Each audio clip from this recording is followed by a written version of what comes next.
This is Audible. Becoming Supernatural: How Common People Are Doing the Uncommon. By New York Times best-selling author Dr. Joe Dispenza. Read by Adam Boyce.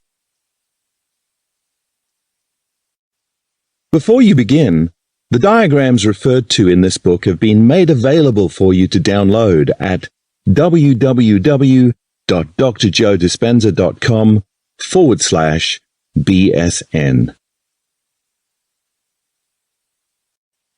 Introduction. Getting ready to become supernatural. I realize that writing this book is a risk for me and my reputation.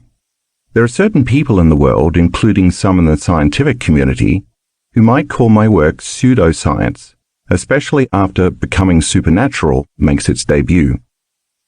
I used to be overly concerned about those critics' opinions. In the early days of my career, I always wrote with skeptics in mind, trying to make sure that they would approve of my work. On some level, I thought it was important to be accepted by that community. But one day, when I was standing in front of an audience in London, and a woman holding the microphone was telling her story about how she overcame her disease, how she healed herself through the practices I've written about in other books, I had an epiphany. It became very clear that those skeptics and rigid scientists who hold their own beliefs about what is possible aren't going to like me or my work no matter what I do. Once I had that realization, I knew that I'd been wasting a lot of my vital energy. I was no longer interested in convincing that particular culture, especially those studying the normal and natural, about human potential. I was totally passionate about anything but normal, and I wanted to study the supernatural. I got very clear that I should give up my futile efforts to convince that community of anything, and instead direct my energy to a whole other part of the population that does believe in possibility and does want to listen to what I have to share. What a relief it was to fully embrace that idea and to let go of any attempt to make a difference in that other world. As I listened to the sweet lady in London, who wasn't a monk or a nun or an academic or a scholar, I knew that in telling her story to the audience, she was helping others see some part of themselves in her. Those hearing her journey might then believe it would be possible for them to accomplish the same. I'm at that point in my life where I am okay with people saying anything about me, and I certainly do have my flaws, but I now know more than ever that I am making a difference in people's lives. I say that with utter humility. I have labored for years in taking complex scientific information and making it simple enough for people to apply to their lives.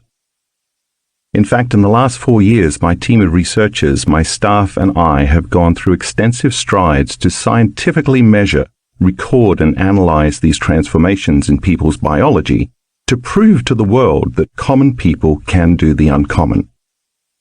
This book is about more than just healing, although it includes stories of people who have made significant changes in their health and have actually reversed diseases, along with the tools you'll need to do the same.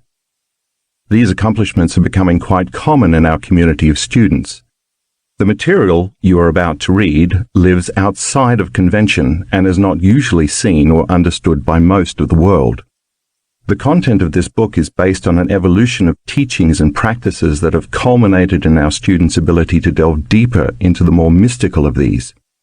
And of course, I'm hoping it will bridge the world of science with the world of mysticism.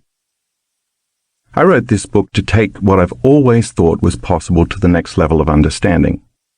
I wanted to demonstrate to the world that we can create better lives for ourselves, and that we are not linear beings living linear lives, but dimensional beings living dimensional lives.